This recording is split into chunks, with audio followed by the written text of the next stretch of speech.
Picture this, you're staring at your screen, you got 20 different indicators flashing, you got 20 different charts up, you got news open in another tab, you've got other information, social media in another tab, your heart's racing, and you're trying to decide whether to enter or not, and every single time you hesitate, you miss the setup that makes the most sense, because you're looking for 100 different things to flash at the same time, deciding which of these signals, which of these indications is right. So you've been told that you need more confirmation, more confluence, more complexity, but the truth is that's exactly what's killing your performance and your execution. You don't need more rules, you just need to follow them a little better. So I've been there, right? I've over-optimized myself straight into analysis paralysis, but today we're gonna fix just that. Now, by the end of this video, you'll have a simple, high-probability framework that you can start trading with tomorrow, plus practical tools to kill overthinking and execute with confidence rather than letting analysis paralysis completely take over. So, if you guys are excited about this video, welcome back to our channel, and let's dive into it. We'll jump into the screens for a few little pieces of information, but more so, let's go through this information and this framework step by step. I'll see you guys there right after this intro.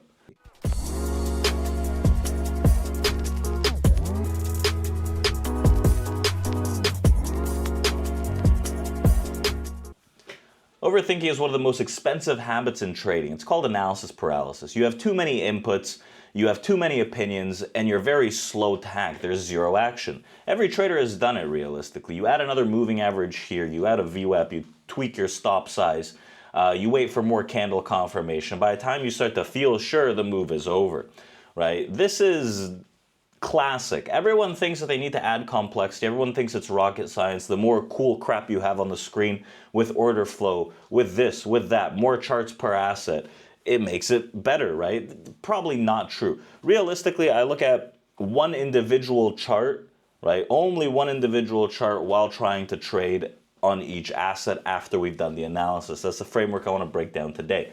So here's the science behind it. In behavioral studies and forecasting competitions, simple systems often outperform complex ones, right? More filters don't guarantee better accuracy. They actually slow you down. That's the beauty of it, right? A lot of people have the most simple of systems in trading, and people wonder how they work. Now, in high-performance environments like trading, hesitation equals slippage, missed entries, emotional decision-making, leading to tilt over trading, chasing, and completely forgetting that you have a framework and a set of rules that you're following. So think about it. Pilots, surgeons, right, whoever it is, they all rely on checklists, these more specialized careers. Not because they're simple-minded, quite the opposite actually, but because they're all humans and they crumble under many variables. They're susceptible to the pressure of many things coming in at the same time, trying to make one individual decision. So trading should work the same way. Now, you're not a researcher anymore. You're an operator. A researcher experiments forever. Now, an operator runs a playbook.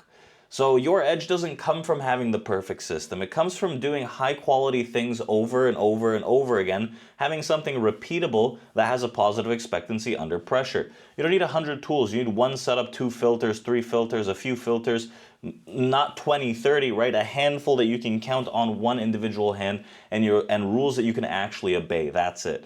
So when we talk about that, we want to talk about building the minimum viable strategy, right? What a lot of people call MVS. Now, here's how you build it. What I call your minimum viable strategy, or MVS. Generally, you want to start with one individual setup, right? You have a handful of filters, maybe 3 or 4 concrete filters, and maybe 2 to 3 risk rules, right? Very, very simple framework. Step 1, you want to choose the one setup, right? Maybe it's some kind of opening range break and retest on the NASDAQ. Maybe it's based on absorption. Maybe it's based on volume profiles, VWAP reclaim, whatever it is. You want to pick one thing to deeply understand and stick to it. So as you guys obviously know, if you're on this channel, volume profile is going to be my main tool of contextual understanding, right? So I'm going to be using this, right? And the setup, there's only a handful of different setups. They get more complex as you go down the line, but when you think about it realistically, you have one, right, a pullback, which is directional. This can write, that'd be great. We have a pullback that's directional on par with the trend. You have a fade that's counter trend. It goes against the current trend momentum. And then you have a breakout, which is also on the side of the trend. So when I'm looking at this, right, I'm going to pick one of these, right, one of these setups, and I'm going to base it on one individual thing, right? It's going to be the understanding of, let's say, failing to accept into a balance. So we're going to pick the fade. So I generally trade both of these, right? I don't trade breakouts at all, but I trade the pullback and the fade. And I have frameworks for each of these that are fairly simple. Now, let's talk about the fade, right? You want to add context filters to this simple setup. A fade is simply going counter trend. Now, one of the things that's, I think, problematic with a fade is that people try to call tops or they try to call bottoms to have a clean, massive reversal. I choose to wait to tell me that they're actually failing to continue the momentum to the upside. So if we add the contextual filters to this, right, number one, it could be something very simple. Like I only want to trade after 9:45 a.m. Eastern time, after 10 a.m. Eastern time. Very simple set of rules, right? If I can just follow that to begin with, I'm already starting to be more susceptible to actually obeying the rest of these rules. I only want to trade the auction extremes. That's the other context filter. I'm only trading the major, massive areas of balance and imbalance. So for instance, I'm only trading these areas over here, right? The ones that drop off in terms of this major distribution, only trading this area, only trading this area. I only have a handful of levels in a 100, 200 point region. So these are volume profile based. I don't want to trade anything but these areas. If I'm not in and around that area, I cannot trade. The second part, right, is going to be if I'm above a certain area, I want to be biased bullish. If I'm below a certain area, I want to be biased bearish. And then I can use some kind of delta block as support resistance to magnify the importance of this area. So if I'm talking about the fade example, what I said was that I don't want to call tops and bottoms. So when we get into this resistance, or so to speak, right, this auction extreme, I don't want to say, okay, I'm just going to start shorting it. What I'm going to do is I'm going to wait to see if they try to peek their heads above it and actually fail and start creating lower lows, lower highs under that distribution area for me to actually execute. Now, this is going to be both the case on the S&P and the NASDAQ. So for instance, the S&P at that same time, we want to set a standard of rules of this auction extreme. So this is the start of that auction extreme, this yellow block. So we fail to get a significant move above it, right? More so, we fail to actually hold above it. So when we get the expansion back down, this is the failure. So now I can look for the fade. And I'm going to fade it based on the area that I have. So when it's trading in that region and it's met those criteria, very simple criteria. Look at this, is 2 steps. Then I'm going to be taking this short to continue the momentum to the downside. It's the same thing with NASDAQ, right? NASDAQ has those rules as well. So if I take a look at NASDAQ, and I say, well, okay, I've got this area over here, right? I've got another area somewhere over here. If I can start moving through these areas to the upside, we should have bullish momentum. But once I start failing, right, lower lows, lower highs around that 120, well, it's going to be game over from that sense, and I can look for that fade, right? I can look for that counter trend move, which is this setup right here. So we come into it, right? We fail to really hold above that region. We expand below, lower lows, lower highs, a part of the framework. That is the short. Now, I can add delta to it, which adds a bit more complexity.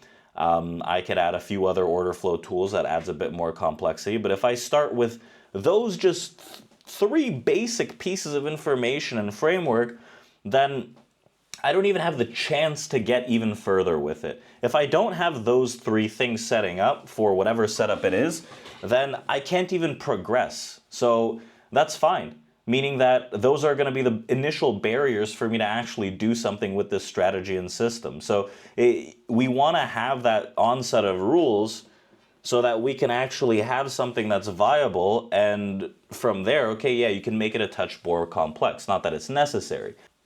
Now, step 3, we can create maybe 3 risk rules when we're talking about the MVS, the minimal viable strategy.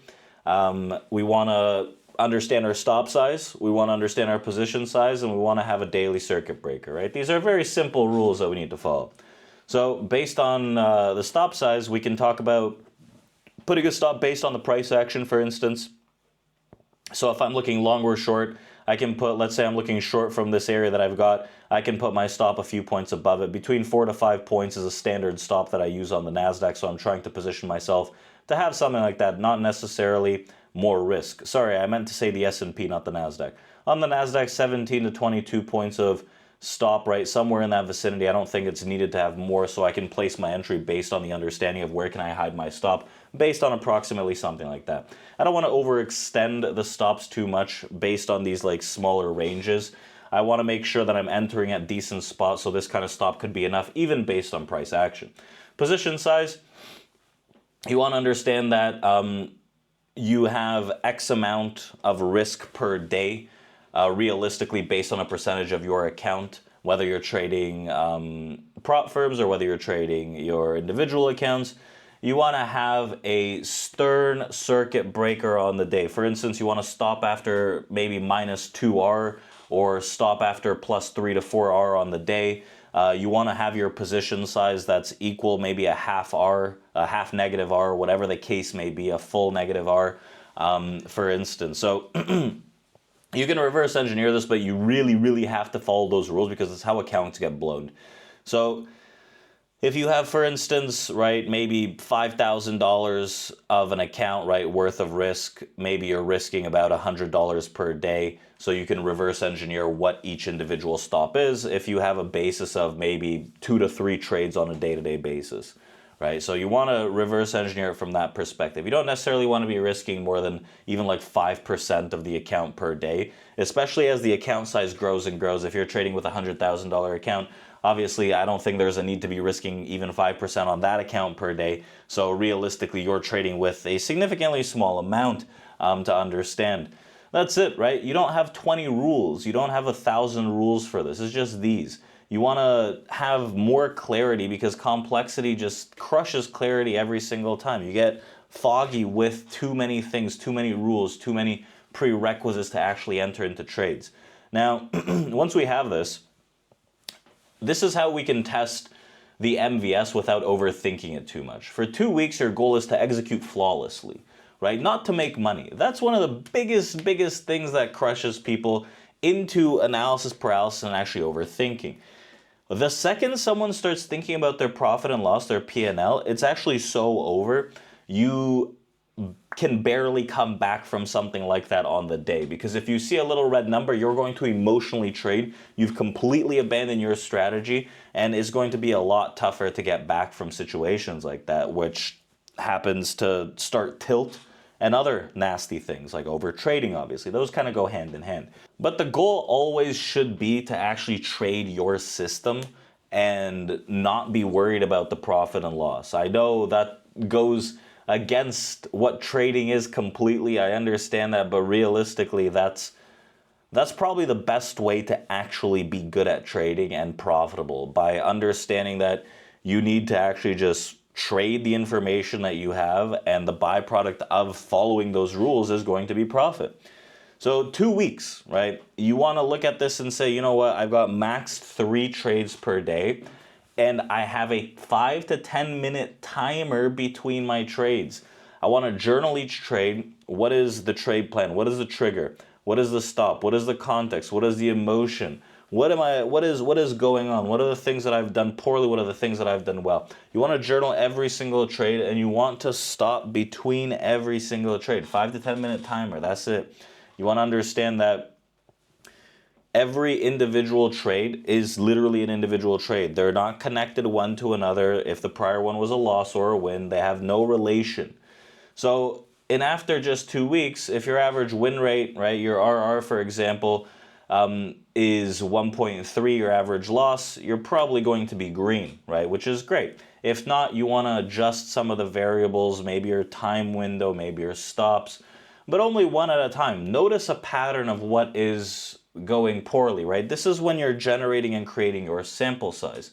You don't want to rebuild the plane mid-flight. You want to take minor aspects of it, and it could be you. It could be your execution throughout that. That's why it's important to trade this system without the, I guess, tying to money the P&L, which in most situations would easily be done in some kind of simulated or small account environment with very, very small size, right? So when we move into this and we go through it, right, we want to break down tools that we can actually cut overthinking with. So we want to talk about these execution tools that can eliminate the aspect of overthinking. Checklists. So pilots use them so they don't die, right? You can use them so you don't blow your account. It's very simple. Your risk is much, much less than that of a pilot's. For example, a pre-trade checklist. Time, okay. Bias, clear. News, clear. Stop place, fair. Position size, accordingly, great, right? So you want to have that subset of rules. Now, I always talk about this before entering a trade. You want to have these specific things. Number one, you have to understand context, because context is going to give you the directional understanding of the trade. If I'm going into a trade and I'm looking at the market and I say, oh my God, it's dropping so heavily, let me just sell it. What does that even mean? That means that you're chasing the market. Instead, I want to think context. Okay, what have we done so far? Where are we? What is the most recent movement? What is going on? What kind of setup can I kind of break down based on this information, right? For instance, yeah, we've dropped down a lot on NASDAQ and S&P. If I open up one of these volume profile charts, I can see, contextually speaking, we're towards the bottom of a balance. We've moved within that balance. You know, I'd probably be better off trying to sell rallies into 24,560 than anything. Anything below that is a fade. If we get maybe a fake move to the downside, it could set up for a decent fade. So I got two decent setups here. If we print a higher low after failing under this 24,440, maybe I can look for a fade. So right away, I have to understand context because it's going to give me direction of the trade, long or short. After that, I have to understand what the trigger is going to be. How am I going to execute this, right? So I can look at order flow. I can look at a few different things as well. Okay, if I have those in check, great. Then I want to understand the risk. Where's my stop? What is the position size? And after that, right, I want to understand what my target of this move could potentially be. If the move sets up and it's a 1-to-1 RR, I don't want to take it. If it's a 2-to-1, if it's a 3-to-1, I want to take it. Then I enter. I need to understand all these things before I enter the trade. With that, we can also have if-then rules, right?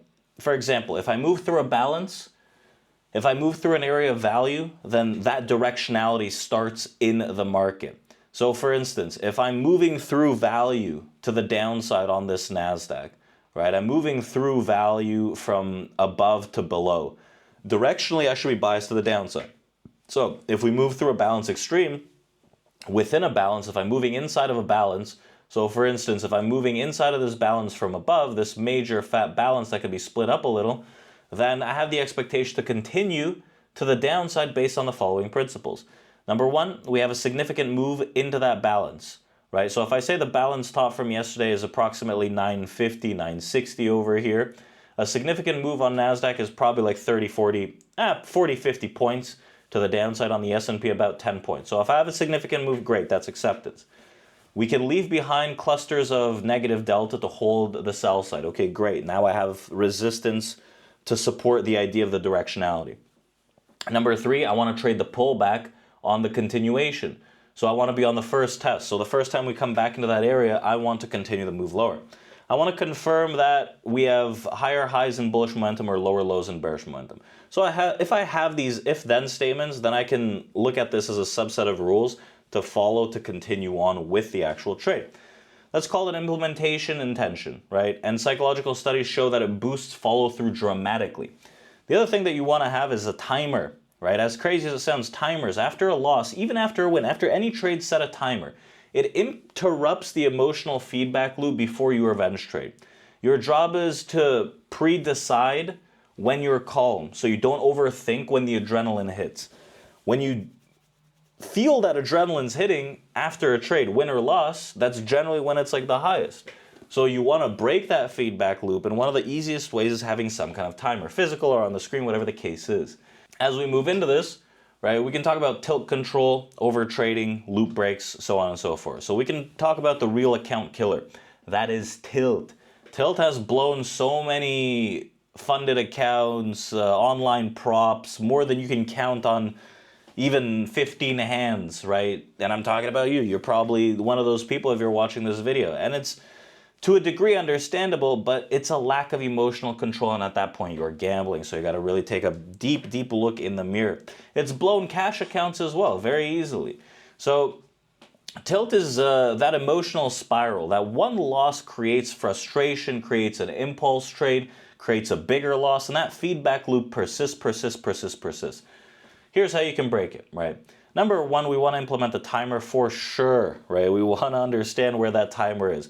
To break a feedback loop, you have to break the actual loop itself. So the second that you catch it, right, that's when you really want to step in. Now, the issue is some people catch it late and they enter zombie mode, and by the time they wake up, they're like, well, shit, I just blew the account. So the best thing to do is cut it off right at the start, which I would say is something that breaks trades up, a timer of sorts. The second you get out of a trade, wind the timer, wait for it a few minutes, and then you've recentered, review the trades, look at it, journal it even real time, and that's how you're breaking things up so you don't just attack the market right away. You want to give yourself a maximum trade number per day, a max stop loss, right? A 3-strike rule. If you break your plan 3 times in a week, you need to drastically size down. A lot of these like implementations of rules that you need to be strict with yourself about. Control your environment. One instrument, one chart layout, notifications off. Make sure that you're focused on what's going on in real time. You want to reframe your language as well. Stop saying I think, start saying if X, then I do Y, right? Thinking becomes overthinking. You should have a set of rules. If this happens, then just pull the trigger, right? Because emotions live in opinions, discipline lives in rules.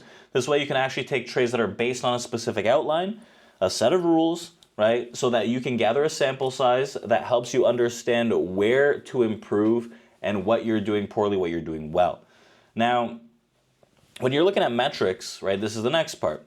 Obviously, you want to notice a patterning of what it is that's going well with your trades, and then the losses, you want to notice a patterning of what's going poorly so that you can make some adjustments. But you also look at some stats. You don't necessarily need 20 stats. One of the things that I like to look at is the risk to reward, right? The R multiple, the average win divided by the average loss. So if I have something that's like 1.3 or 1.4 or better, I should be profitable. That's something that you want to aim for. The win rate, although it's not like the most important, but it does have some importance. Realistically, on average, between 40 and 60, so let's say 50% is something that I think traders should aim for. Around 50%, I think it's rare that successful long-term traders have over 55% win rates. I think over like 60 continuously is bullshit, to be honest, but you know, some people might claim so. Now, you want to look at number of trades per week as well. Consistency always beats chaos. Limit your number of trades. You shouldn't have like 20, 30 trades on a day-to-day basis, right? Maybe on a week-to-week basis. Depends on the opportunity provided. That's where the journal comes in hand. So if you're looking at the trades that you've lost, maybe you're like, okay, well, these didn't really make any sense. So if you eliminate those, your trades all of a sudden per day drop from 10 down to 3, right? So if you get a hold of those, right, steady, you're doing great. If one breaks, fix only that one variable, not necessarily 5. That's how you grow without guesswork. Once you're actually following a set of rules, it gets a lot easier to journal. Journaling is going to help you really get in sync with the system, gather a sample size of those trades that ideally follows the rules, so that you can look at areas that you can improve and work on, right? Versus maybe what is working, what is not. Often traders will find that they're taking losses not because their strategy is flawed, but the execution of their strategy is the flaw. And that in itself should build confidence. So I want to wrap this up here. I hope everyone enjoyed this and got a very good understanding of how you can start controlling the emotional aspects that come with analysis paralysis that eventually could lead into some things like tilt, for instance. Now, your recap, right? You want to stop searching for the perfect strategy, start executing a very simple one. Build your minimum viable strategy, run it for a 2-week sprint, a 3-week sprint, use the checklist. You want to look at the if and then rules, stay disciplined, Protect your mental capital like it's your cash capital, because it realistically is. And remember, consistency always beats genius, clarity beats complexity, and patience beats almost everyone. Someone told me that edge is mainly sitting on your hands, 95% if not more sitting on your hands, waiting for your set of rules and then striking when the iron's hot. If you're serious about cleaning up your trading, you want to check out our latest webinar down below, as well as our free PDF guide to the 7-day turnaround based on tilt, right? And you can check out community.tradeproacademy.com for our free open Discord, where you can get these beautiful charts from Sierra Chart for free in a template, and I'll see you guys there. Drop a comment down below, hit that like button, hit that subscribe button, and we'll do another video next week. I'll see you on YouTube.